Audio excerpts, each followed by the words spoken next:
Good afternoon or good morning, everybody. My name is Greg Sterling. I'm with the Local Search Association, and welcome to Calls at Local SEO and Mobile Search, What You Need to Know in 2016 with CallRail's Mark Sullivan.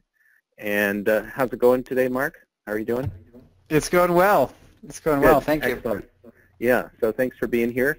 I want to tell people listening in and just joining us that you can ask questions at any time. Mark's got some great data, some really interesting stuff in his presentation. I'm sure there will be questions, so feel free to pose them in the console at any time, and then we may take them during the discussion, or we have a time for Q&A at the end. So look forward to this. So webinar is going to be archived on the LSA site. You're also going to get an email after the fact with a link so you can watch it again. And everybody that registered will get that, so you'll be able to get that in 24 to 48 hours after the conclusion. Next slide, please. So I got to put in a plug for LSA 16, the LSA annual conference happening in San Francisco. These are some of our featured speakers. You can go to our website and look at the full agenda. We're adding speakers every day. It's going to be an excellent show with a lot of great topics, very interesting stuff. I'm happy to answer any questions about the conference if people have them, but that's not what we're here to talk about. Next slide, please. So that's me on the left and Mark on the right. I've got to get a new picture because that picture is like 12 years old now, but nonetheless, that's us. Next slide, please. So my job here is really to set up Mark's discussion and provide some context for what he's going to say. And some of you have heard me say some of these same things before, but it's worth repeating many of these issues that we're gonna talk about. So everybody knows today we've got a very fragmented audience across multiple screens. Next slide. But very clearly, mobile devices, smartphones in particular, have emerged as the primary screen for a lot of people, especially younger users, but really the audience in total. So we've got some of these stats you've seen. 60% of media time on mobile devices, apps dominate. We're almost at 80% smartphone penetration. That's a ComScore number. I'm sure in Q1 we'll cross 80%. 90% of millennials have smartphones.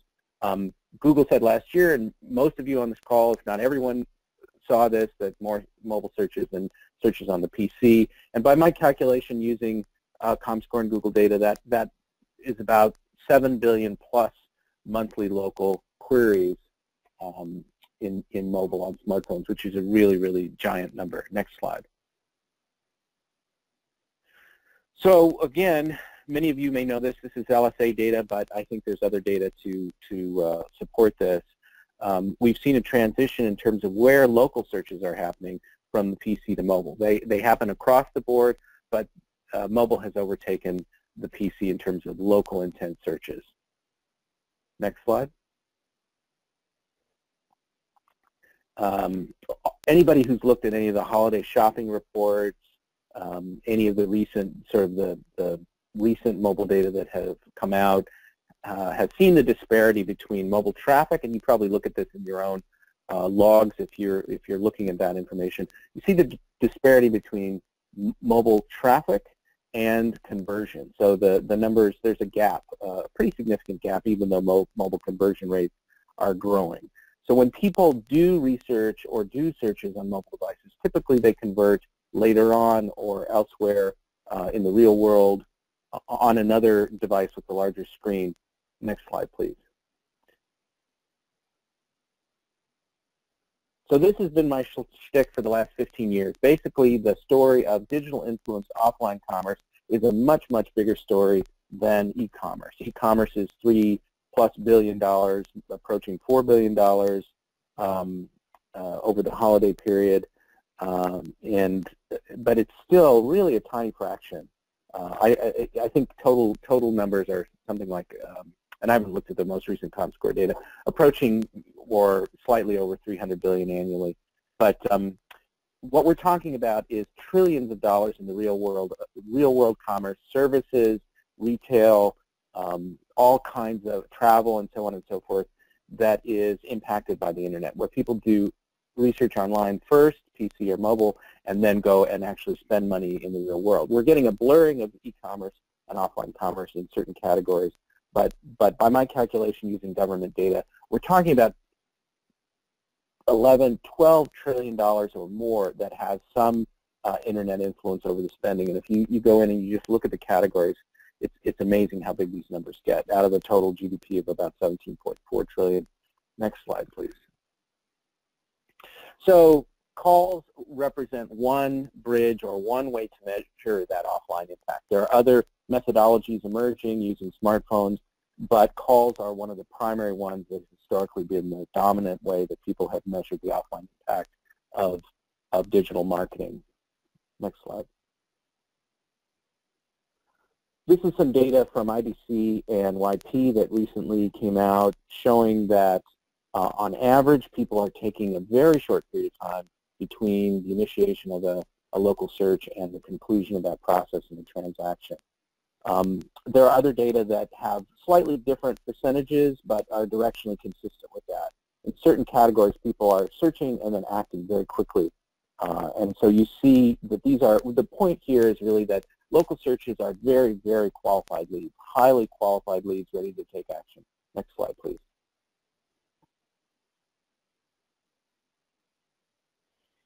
So one of the points that Mark is going to address that's a little bit counterintuitive now and that I want to set up is this notion that the phone call is dead. I mean, we hear this again and again and again. Texting has replaced phone calls. Nobody's calling anymore. People don't want to receive calls. Certainly people don't want to receive telemarketing calls, and there's certain kinds of calls that are annoying. But the idea that the call is dead is completely wrong. It's an emerging notion which is actually contradicted by empirical evidence, and Mark will indicate that in his presentation. So the phone call is far from dead. Next slide. That's a great image, by the way, Greg. Yes, it's not my image. It's a stolen, copyrighted image. So don't tell anyone that. The image in number 4, the little turd. Oh, the poop emoji. Yes. Yeah. So I think that's my daughter's favorite emoji, in fact. Okay. Next slide. So this is Google data, Google-sponsored research conducted by Ipsos. It's a couple of years old, but it's still really valid.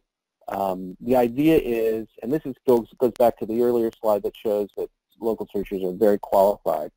When people get into a buying mode, when they're ready to buy in the purchase phase, in the last steps of their research, a majority of them are going to make a call, or very often they want to make a call. So this slide specifically talks about click to call from search results, but a majority said that they're ready to make calls. They want to make calls at that point. So that's what gives you some insight into the qualification of these people. You know, they're ready to buy, to use the old phrase. Next slide. This is also Google-sponsored research that shows across categories people are inclined to make calls. So it's not limited to selected categories. It's pretty much across the board people will make calls. And in some categories they're going to make more calls, professional services being one of them. But people want the immediacy and the kind of information you can get verbally. You know, it's often hard to get your questions answered, especially in a mobile device through website content, and you want to talk to a person, or you have to schedule an appointment, or you need some additional information. Next slide, please. And historically, small businesses have always said that they prefer phone calls to other kinds of leads. Now, I'm sure we can find business owners who say, I'd rather receive an email, or I'd rather receive a booking, but phone calls are a currency that are highly valued, and they also are an indicator of ROI. So this slide is based on a survey conducted by Bright Local last year, and it shows how phone calls are one of the preferred KPIs, or the top KPI that small businesses are interested in seeing, and certainly interested in receiving the warm leads that phone calls represent. Next slide. So this is my final slide. There's some Kelsey data here, and then also eMarketer. And I don't necessarily represent that these numbers are great numbers. I think directionally they're good numbers, and that's what they're here to show.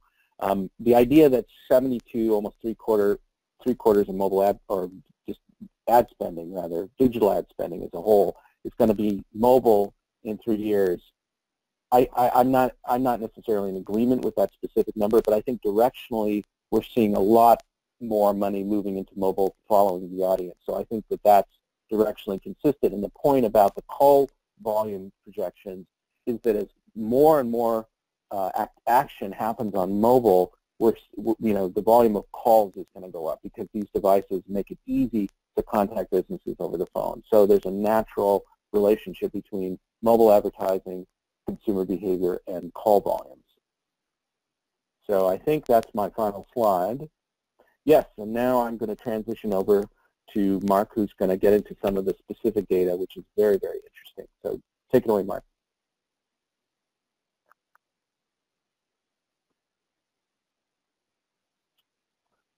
Perhaps Mark, are you there?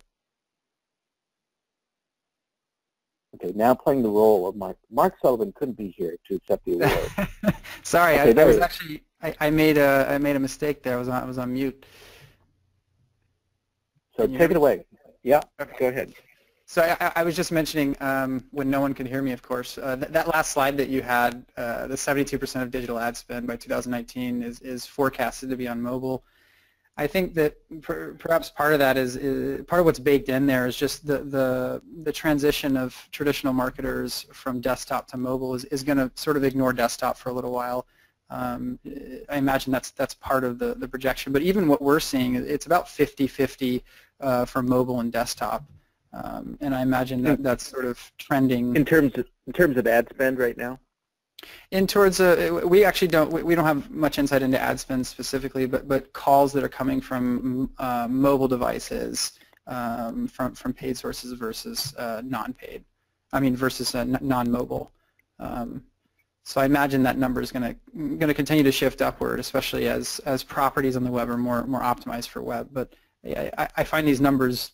I mean, there's huge opportunity, and marketers that can get this right. Absolutely. So my name is Mark Sullivan. There's my picture. I'm the Director of Partnerships here at CallRail. For those of you who aren't familiar. That's a super happy and optimistic picture. I'm envious that you're so kind of full of, like hope and vitality in that picture, Mark, I have to tell you. I want to interrupt you. I have to give credit to the photographer. That was like a company photo shoot, and he made me look very, very happy. Yeah. But yeah, so CallRail, next slide. CallRail, we're a call tracking analytics company. We focused on data-driven marketers who want to get lower funnel metrics, specifically that bridge from that Greg was referring to, from online to offline conversions with regards to phone calls. So we were founded in 2011. There's 25,000 companies. Actually, I think we're almost up to 30,000. This probably needs to be updated, but companies in the U.S. and Canada that use our product, and we're very, very focused on marketers that use our product day in, day out. So everything from our features that sort of are sourced by customer requests to hopefully this webinar. We're super focused on making you a better marketer and giving you information and the tools to determine what's working and what's not. Next slide. So what I want you to take away from my presentation here is I'm going to tell you some things that we've learned from analyzing millions of phone calls at CallRail. And there's some interesting data that we'll show you about the sources, and some of it may surprise you about where these phone calls are coming from. So I want to talk about that and sort of make it clear that the importance of phone calls isn't just something that all of us in call analytics companies and digital marketers are trumpeting. It's real, and I'll show you some data that back that up. Also, I want to go over briefly some best practices for using call tracking with local SEO. There's been a lot of confusion around how to use it, and I've been focused on this from early days at CallRail. And so is one of our founders who actually has a background in local SEO as well. So I want to go over that, and I'm sure there'll be some questions during the Q&A, so feel free to send some in, and we'll go over that. And then we'll have a Q&A at the end. Next slide. So this is sort of like these are a few news articles from 2015. Americans prefer texting to talking, report says. This was published in March in the Chicago Tribune. The next one says why millennials, next slide, why millennials are scared of talking on the phone and how to get over it. This was Business Insider, published in May. The next slide, why millennials are texting more and talking less. This is in Forbes. It's almost like there's a bandwagon of articles, article topics, and all these publishers sort of get on board. Here's another one that says 5 reasons millennials aren't answering your phone call. Again, trumpeting sort of the death of the phone call. This was just 3 months ago in November. So this has become a little bit of a drumbeat in national media, and I think it's important to understand really what I want to make a distinction between what the data they're looking at and sort of why they're making that conclusion, and why it's not exactly true for those of us who market on behalf of SMBs and specifically with local search. So next slide. So this is data from CallRail, and this is all from 2015, and this data is coming from not just, I want to make sure it's clear here, this isn't just looking at the growth of like CallRail, for example. This is looking, these numbers are coming from a specific set of more than 600 companies, 1.3 million phone calls. This is actually reflecting companies that are tracking all the calls that are coming through their website. So these people are using the session level product that we have, which essentially tracks all phone calls, all visits to a website that turn into phone calls, and that includes referring URLs and a bunch of data about those phone calls. But you can see that in the first quarter it was up 16% calls to these businesses, and in the second quarter up 19%, Q3 5%, and then the last quarter that we just came out with an 8% increase. And these are companies that have been using the product for over a year. That's how we're able to get this year-over-year quarter data. So it's not like they're just ramping up. These are people that have been using it for a while. So essentially, the common wisdom about specifically about millennials, and maybe some is bleeding over into the broader population, and conclusions about phone calls and device usage from them, it's really like when we're talking to each other, there may be a decrease in phone calls, but when we're talking about calling businesses, we're seeing a the vast majority of businesses are seeing an increase in phone calls. And we'll dive into a little bit about why, at least my understanding of why that's happening. Next slide. So this is another interesting point. This sort of surprised me. The average call duration is also up. So looking at the same set of companies, we talked 20% longer on phone calls. So each phone call was 20% longer in 2015 than it was in 2014. I find that really interesting. That means that we're not only calling businesses more, but we're actually talking more on the phone. Perhaps we have more specific questions. That means that some of these questions that we're asking, they can't be answered online. And so they're getting those answers over the phone. Next slide. So what is driving the increase in phone calls to SMBs? This is a big question, and we're all sort of hypothesizing here, those of us that work in the industry and are digital marketers that are driving these phone calls. But I think one of the big reasons is consumer preference for instant information. We're sort of used to being able to search, very quickly find an answer for many things, many questions that we have. But when it comes to local businesses, the information that we want may not be easily digestible on web properties, right? There's all these websites from SMBs, and they all look a little bit different. I can't find the same information might not be in the same place. So what do? I essentially I want to call that business to get an answer to my question. There's also some indication, and Greg, you and I have talked about this, that voice search, the adoption of voice search, which is growing quite rapidly, especially among young people, is leading to sort of a preference to talk. So asking your phone questions and then just saying, connect me to someone, I want to talk to them. Real quickly, I'll just interject. There was some interesting research from MindMeld that I wrote about on the LSA website that shows within the last 6 months voice initiated search queries are way up. You know, a lot of people say it's not being used or they don't use it, but there's data that show now that it's really starting to take off. So I think that's a factor perhaps in this trend that you're identifying, as you say. Yeah, and that sort of reflects some of the stuff that I recently wrote about this as well, and it reflects some of the studies showing that, like, if you look at a younger demographic, even just a year ago, their adoption of voice search was much higher than the rest of the population. And obviously, as they adopt at that rate, there's people behind them that are sort of, you know, adopting as well, and then there's people that'll adopt that are a little bit upstream age-wise. So yeah, I think that's a big factor. But that preference for instant information, I want an answer as soon as possible. Sometimes answers are the quickest, reach the quickest to answers when we call. The other main driver of this is that the web is more and more friendly to phone calls. More and more web properties are being optimized for phone calls, so click-to-call, ad extensions.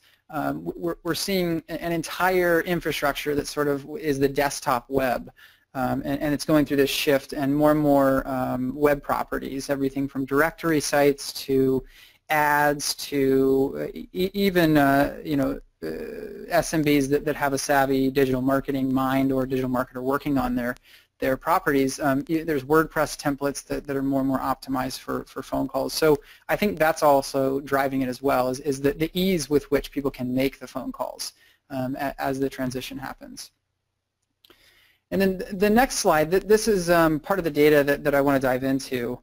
And I'm sure Greg, you'll have some questions about this, but we looked at 600 companies. It's actually almost 700 companies, 1.3 million phone calls, and the vast majority of these are SMBs.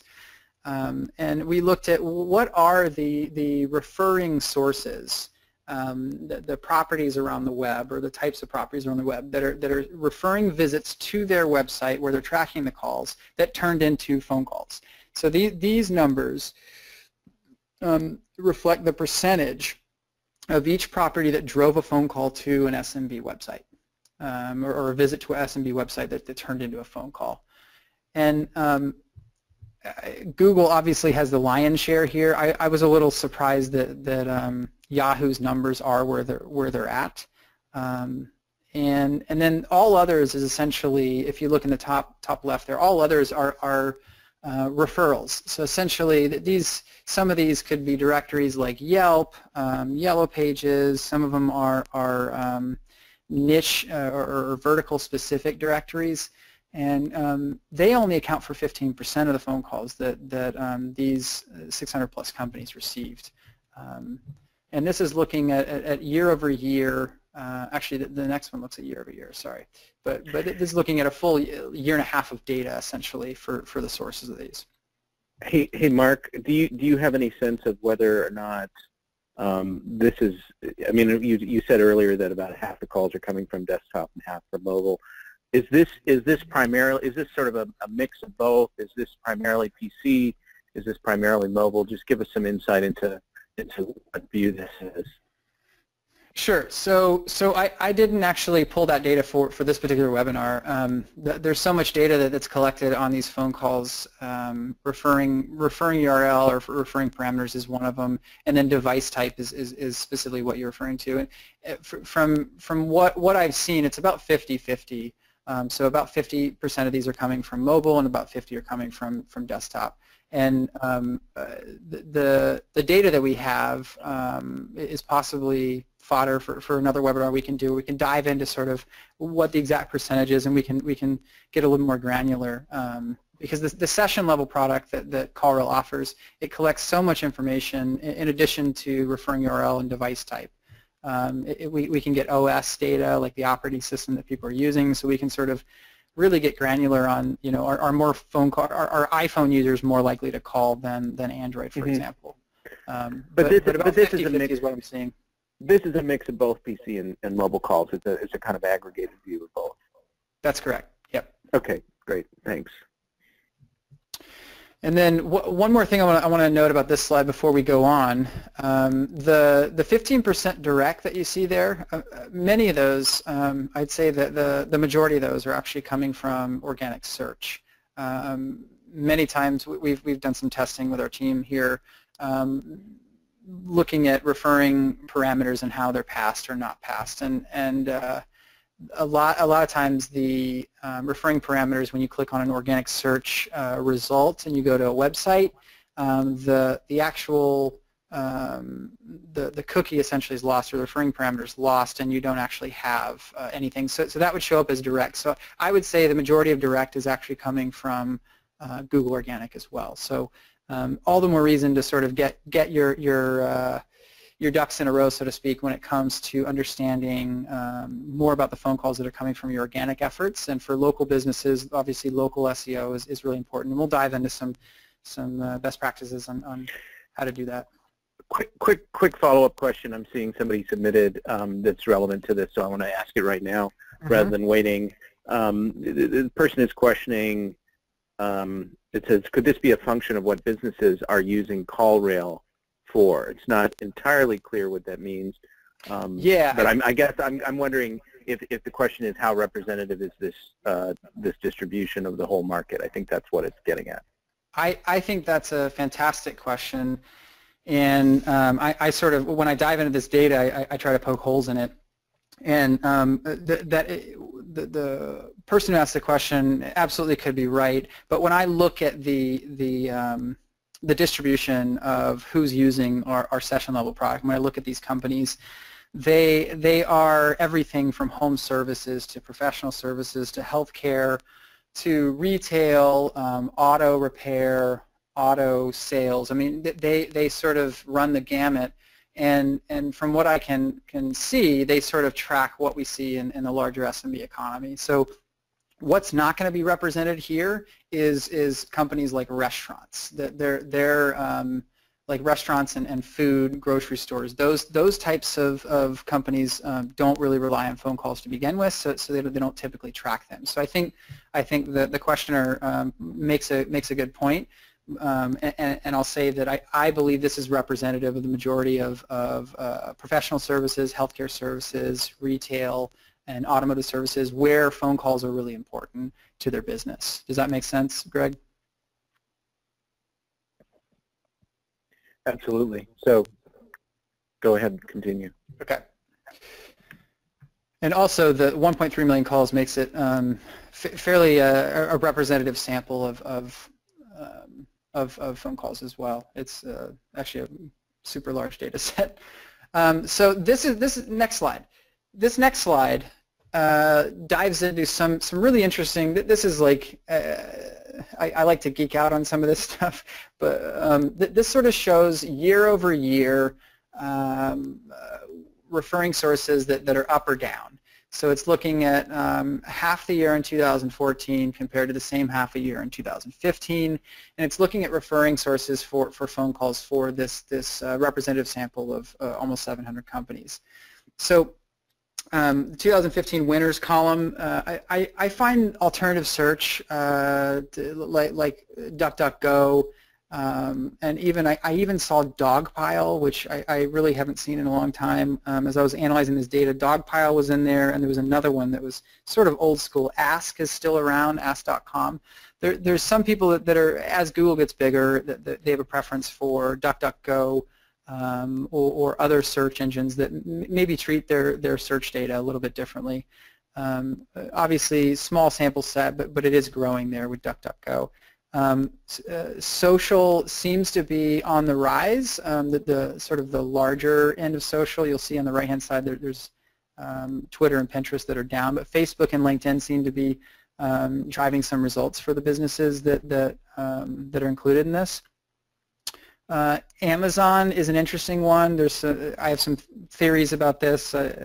Greg, I think, has some theories as well, and I'll ask you about that in a moment. But Bing paid is up, and I think partially that Bing paid and Yahoo paid partially reflects more and more digital marketers that are moving in to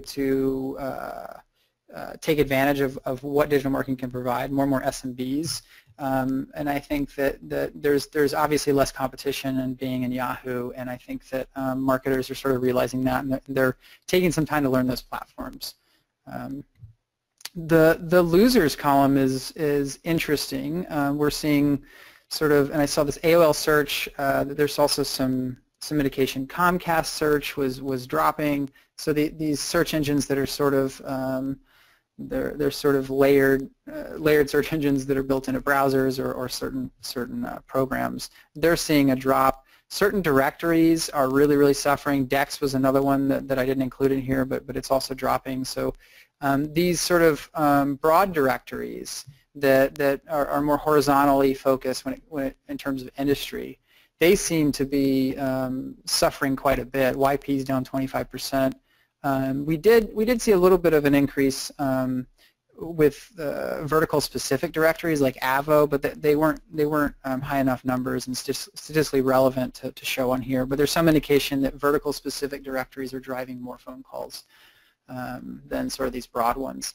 And then Pinterest and Twitter. Pinterest sort of surprised me, especially as they sort of focus on trying to monetize the popularity of the product.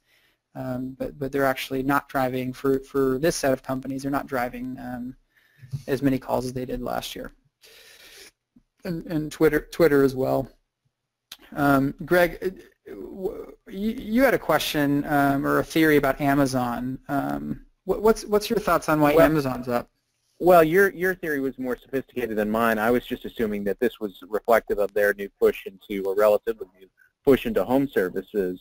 But even that is really sort of an e-commerce centric kind of experience where they're trying to get people to do appointments and other stuff, or buy services directly online like it was, you know, a product. So I'm really not sure. And your theory was perhaps a more sophisticated one about ad, you know, ad networks. I don't know. I don't know that it's accurate, but I think part of it could be the home services, in addition to sort of my hypothesis, which is that Amazon. Just personally, this is anecdotal, but I've seen a lot more ads on Amazon recently that when clicked, they send you away from Amazon, and I'm wondering if they've sort of ramped up their desire to monetize all the traffic, even the traffic that maybe will go away or doesn't buy something on the site, and I'm wondering if they're sort of sending them through an Amazon URL instead of the ad network, which would be captured in the referring URL. So I don't know for sure, but that was one theory that I had. Yeah, well, it's very interesting data. I mean, really interesting, and you know, we could talk more about it, but I know you've got more slides, and people are asking questions about NAP consistency. Oh, okay. here's a quick question about this particular slide that came through. Somebody's asking about Google and AdWords. They're wondering where Google and AdWords are in terms of growth or slippage. Can you comment there? Yeah. So Google AdWords was up 1%. And Google Organic was down, I think, 3%. So I didn't see those numbers as I mean, 1% of the market share that Google has is significant, but I didn't see them as you know, compelling enough. But that's a good question. AdWords is up 1%, and Google Organic is down 3%. But again, the Google Organic could be reflective of those parameters, the referring URL parameters that get dropped sometimes when you click from a search results, an organic search result to a property. So I don't want to take up too much more time on this slide, but there was another sort of a clarifying question from somebody. I think, you know, you answered this, I think, earlier, but maybe it wasn't entirely clear. The source of this data. These are the 1.3 million phone calls that you analyzed from nearly 700 companies that are participating in the CallRail, you know, kind of ecosystem. Can you just confirm that that's the source of this particular slide data? Yes. Yeah. This is all CallRail data, and specifically, it's companies that are using our session level product, and that's often referred to in a couple different ways: keyword level call tracking, or session level call tracking or visitor level call tracking.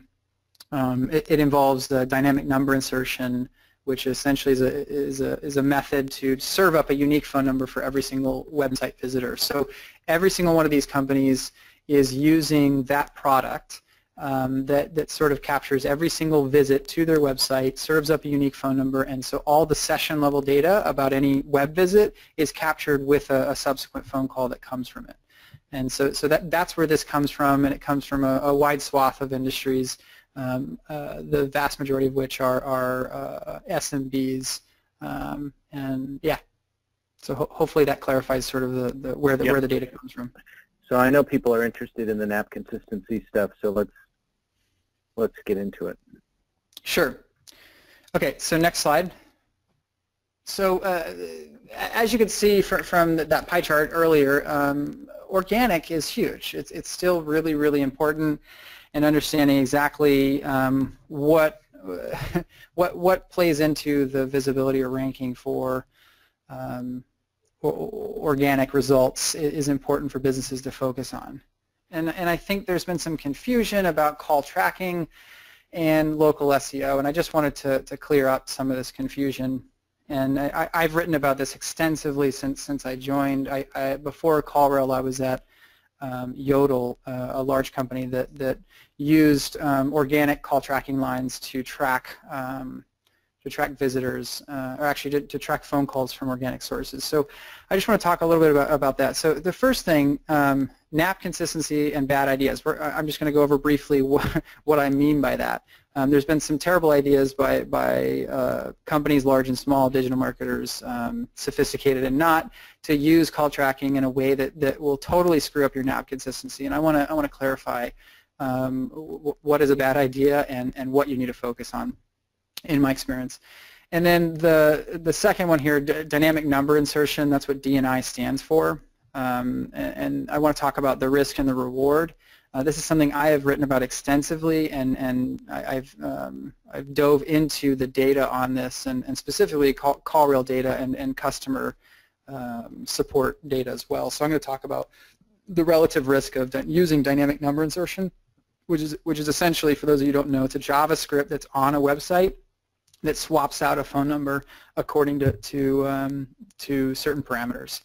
And then I want to talk about what I refer to when I talk about organic tracking numbers, and specifically the metric to rule all other metrics with regard to local SEO and call tracking, which is first-time caller. Next slide. So, first of all, NAP consistency. It stands, many of you know this, name, address, phone number. It's widely believed to be about I think the last Moz local SEO ranking factor infographic they put. I think it put it at right around 20% of like the weight of how Google orders information on local searches for businesses that would show up there.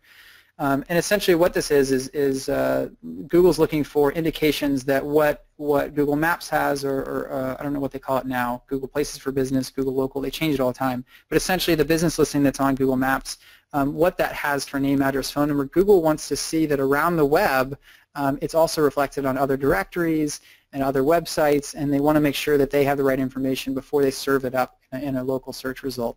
So it makes sense. They want to maintain that trust that they have with their searchers. So it's pretty simple how to avoid NAP consistency issues when it comes to call tracking. Avoid using different phone numbers for citations unless you just don't care about local SEO, or you don't care about the risk to your visibility and search results. It's important to remember that NAP consistency is one factor among many, many factors that go into determining where you sit for a particular local intent query on Google.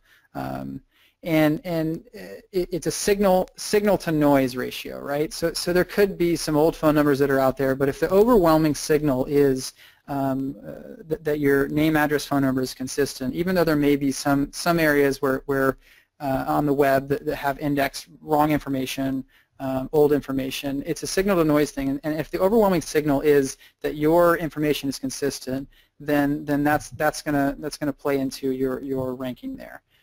There are so many other factors that go into your ranking. This is an important one, and I want to stress that you can get it right just by avoiding different numbers for citations. And that would include all local directories, and you don't want to put a different phone number on YP, a different phone number on Yelp, a different phone number on social media like Facebook page, and then a different phone number on your website. While you can get some information about the calls that are coming in from different sources, and that can help you be a better marketer and focus on allocating your resources, you are going to vastly reduce your likelihood of showing up in local search results. And I'll go into what I mean by an organic tracking number in a moment. So next slide here, this dynamic number insertion. There's been a lot of comments and confusion about using dynamic number insertion on websites that would essentially serve up a different phone number to each visitor, right? So the data set that we just looked at, they are using dynamic number insertion and serving up a different phone number to every single visitor on their website.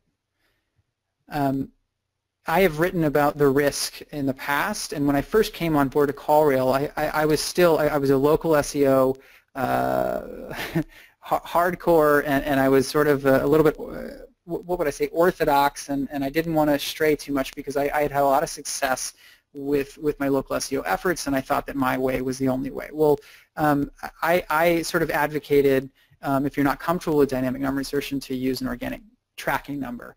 At this point, when I've looked into customer requests, complaints about NAP consistency, basically anything that may have surfaced up from our customers that are using dynamic number insertion and tracking all visitors in this way, and I can't find any one case where it has been detrimental to visibility and where it's actually had a number being indexed on Google that messed up their NAP consistency. So at this point, I am willing to say, and confidently with that the risk is minimal to none of using dynamic number insertion. Yes, Google has the ability now, the crawlers have the ability to execute JavaScript, but we sort of know that when all the signals point to one phone number around the web, and there's a JavaScript that sort of replaces that phone number, this does not affect Google's name, address, phone number consistency ranking factor. This is coming from a lot of data. And specifically, let me be specific about what we do at CallRail to address the risk. The Googlebot has certain identifying characteristics about it, and that we can actually detect when it visits a website. And we've been testing some rules that essentially look for these parameters that would determine whether the Googlebot is the one on the website. And it basically we've determined we've told these rules do not show a phone number to Googlebot. And essentially what we're doing is looking at one parameter and saying, like, when this parameter is met, do not execute the JavaScript and replace that phone number. So if the data that I've looked into and my experience with using DNI for local SEO isn't enough, then you can dive into and ask questions about how we address that risk with identifying the Googlebot. So hey, Mark. Sure. Mark. So I just want to call your attention to the time. Yeah. Just because we've got about 15 minutes left, and you've got some more slides, and we also want to get to some of the questions. But Sure. Would you be willing to answer very specific questions about this offline if people send you emails? Yeah, absolutely. You can reach out to me, mark@callrail.com, or Twitter, mpsully. Either way, absolutely. Okay, great. So I'll quickly go through the last slide here. So next slide. The organic tracking number that I've talked about essentially involves using one phone number that is a call tracking enabled phone number as your main line. So essentially anywhere on the internet that's indexed, we use one organic tracking enabled line. And essentially what you get from that is you get all the benefits except for without the granularity that you get with dynamic number insertion. So you get call volume data, you get call recordings, time of day, all the metadata associated with phone calls. Now some of this you can get from your like business phone system, and if you can get it from that, fantastic. But if you can't, then look into using an organic call tracking number to get that data. And the one metric that you want to focus on when you're looking at organic tracking numbers is first-time callers. And first-time callers, basically whoever has never called your business before, if they make a phone call, that is a KPI you want to focus on. So if first-time callers are going up or staying steady, then you know that your local SEO is producing results for you. And that's sort of the best metric that I've used. The last thing I just want to point out is that you can port your number into call tracking software like CallRail. So you can, if you have a main organic line or a main phone number that you've used for business for a long time, you can actually port that into CallRail and start collecting some data on those calls, call recording, call volume. You don't get as much data as you get with the dynamic number insertion, but you can still use that for determining what basically how to drive your marketing and allocate resources. So. Next slide. CallRail, we give a 14-day free trial to all of our prospective customers. You don't need a credit card. You can actually start using it right now. There's a lot of features under the hood. We try to keep it simple so you can get up and started quickly. And you can go to callrail.com/pricing. I want to thank Mark Sullivan for his wisdom and data and insights today. All of you on the call and those that registered but did not attend will get a link and the outreach that Mark talked about, but you'll get a chance to review the content here. And my apologies to folks that we didn't get a chance to address their questions. But thank you all for joining us, and look for more LSA webinars throughout the year. Thanks again, and thanks very much, Mark. Thank you, and thank everybody for attending.